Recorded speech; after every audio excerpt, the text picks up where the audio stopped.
Hi, I'm your host, Roseanne Kamau, a certified nutrition coach with a background in psychology. Here on Hey Sugar Podcast, you will learn how to live a healthy and sustainable lifestyle without dieting. I'll be teaching you practical tips that you can incorporate in your unique lifestyle. I am going to help you break any dieting mindset traps and show you that a healthy and sustainable lifestyle is doable. I'm going to keep it simple and I'm going to keep it real. Now, you see, I was once overweight, I was once medically obese and had a diagnosis of high cholesterol. I've been able to keep my weight off and keep my cholesterol numbers to a healthy range for over the past 15 years. So if you're ready to change your life for good and create a healthy and sustainable lifestyle for yourself, then this is for you. Let's go.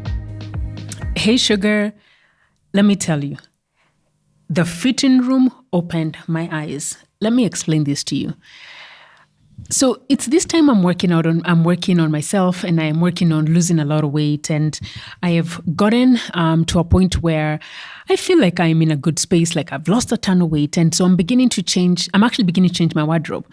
One of the things that you're going to realize is when you begin to lose fat or when you begin to lose weight, your mind it doesn't play tricks on you, but the way your mind perceives your weight loss it depends on the stage or the stage you have been in. Let me explain this. When I had my kids and I had my daughter, before I had my first baby, I remember I used to be about a size 6, size 8, and maybe even a 10. So I used to fluctuate around there. And so that is the size that I was used to. So after I got pregnant, and I had my babies, I remember as I was going to buy clothes, I immediately would just go look for size 6, 8, and 10, just automatically, because that's what I'd been used to buying. And so after I had her, obviously, then I started buying, obviously, maternity clothes, bigger clothes. But after she was born, and now I needed to sort of bring clothes in, I still found myself going to look for those clothes. But then it turned out I'd gained a lot of weight. So those clothes would no longer fit me. But it was the habit of just looking for those clothes. So I remember distinctly having to shift my mind and say, oh, wow, yeah, I'm going to have to buy bigger clothes. Okay, it wasn't a big deal. It wasn't anything bad. That was normal. I'd actually gained weight. And it's normal for women to gain weight after they've had babies, isn't it? Yeah. So I definitely gained the weight and I was buying those clothes. And at some point, now my clothes were size 16. Actually, I think the biggest was a size 16, 18. And I remember thinking, Lord Almighty, who is this? I just did not recognize this person. So if you know my story, that whole thing, after my diagnosis of high cholesterol, I needed to lose weight. So I've lost a ton of weight and I'm working with a trainer.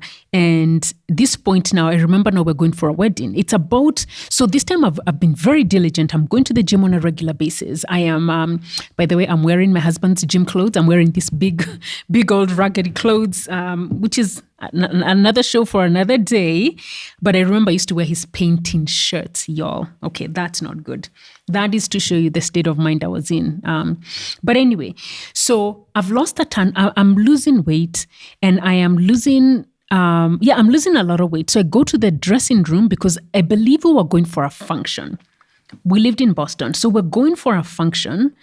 And so I needed to buy an outfit. And so when I went to buy a dress, I found this cute dress that I loved. And so in my head, I was like, okay, I know I've lost some. So I'm probably I'm thinking a 10. That's what I was thinking. Because I've been working out, this is like 6 months in. I've been working out, I've changed my nutrition and all. So I pick out a size 10 dress. And I put it on. And the dress just goes right through me. It's big. I was like, oh, that's interesting. Then I ask the lady, oh, can I have a size 8? She gives me an 8. And I wear the size 8. Same thing like the 10 happens. The dress is big. And so I'm beginning to think, okay, what's going on? So I ask for a size 6. You guys, same thing happened. Now at this point, my brain is going, it's insane. I do not understand what's happening, and I'll tell you why. Remember I told you before I had my babies, I used to wear size 6 to size 10 depending on the cut. That time, I used to be 120 pounds. If on the higher side, 125 pounds. So divide that by 2.2. So it's about 50 something kilos. But now, because even I was working with a trainer, I was 130 pounds. So it was about 60 something kilos. So my head and my brain, I could not reconcile how a size 6 dress is big on me, yet I am 130 pounds. Okay. So at this point, I'm like, all right, honestly, and my heart is racing because I'd never been a 4. Even when I was tiny, I'd never been a 4. So she gives me a size 4 and she actually said, you know what, just try these two, size 4 and a size 2. You guys, I ended up fitting into the size 2 dress. And as I stood in that fitting room, I simply could not understand what in the world was going on. I remember the next week, I was going to meet up with my coach. I used to meet with her every 2 weeks. And I was meeting with her. I remember telling her my whole story. Like, okay, I went for this wedding. Yes, by the way, I was very excited, extremely excited. And I looked really good. My confidence was up. And I remember telling her, listen, I don't understand this. I have bought this dress. It is, I got to wear it. I am 130 pounds. The dress is size 2. When I used to wear 120 to 125, I used to wear size 6 or to 10, depending on the cut. But this dress was anyway, she ends up telling me, Roseanne, that's the difference between fat loss and fat loss and weight loss. I was like, okay, excuse me, what do you mean? And that is the day I began to do more research on fat loss versus weight loss. Now, you see, even though I was 120 pounds and I used to be a size 6, my frame had more fat.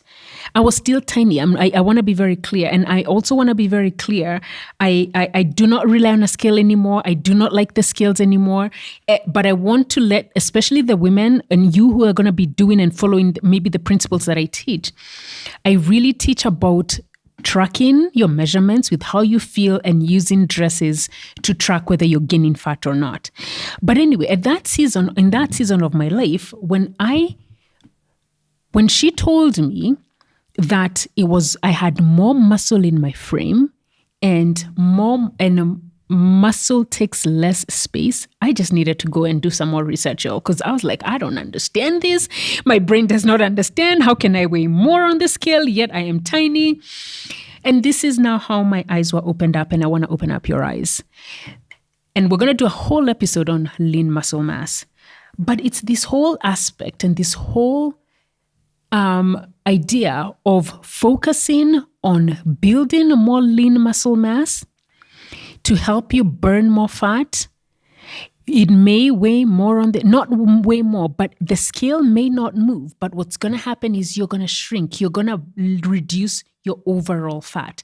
And so for me, what had happened is I was working out. Yes, I was going to the gym. I had changed my nutrition, but I was specifically focused on strength training. So I was doing a lot of strength training. And what I was also doing in that moment, it was conditioning really, because there was sprints in there. And what was happening is I was building more lean muscle mass. But as I built more lean muscle mass, I burnt fat. And so the scale seemed heavier, but my body was smaller. And so even now when I coach my women, because for me, that became such an eye-opener, I now began to understand why lean muscle mass is what we need to focus on, building more lean muscle mass, especially as women. We need to focus on eating more protein. Again, we're going to do full episodes on that. But for me, it was such an eye-opener because now I began to understand why the scale really doesn't matter. Because for me, remember, I went to the dressing room with the mindset, okay, I've dropped some weight and maybe could be size 10 because I'm 130 pounds, right? So just a few pounds. When I was 120 to 125 is when I would wear 6 to 10, depending on the cut. So for me, I was already going with that mindset that if I'm heavier on the scale, it means my dresses size are bigger. But not necessarily. And especially if you are working out.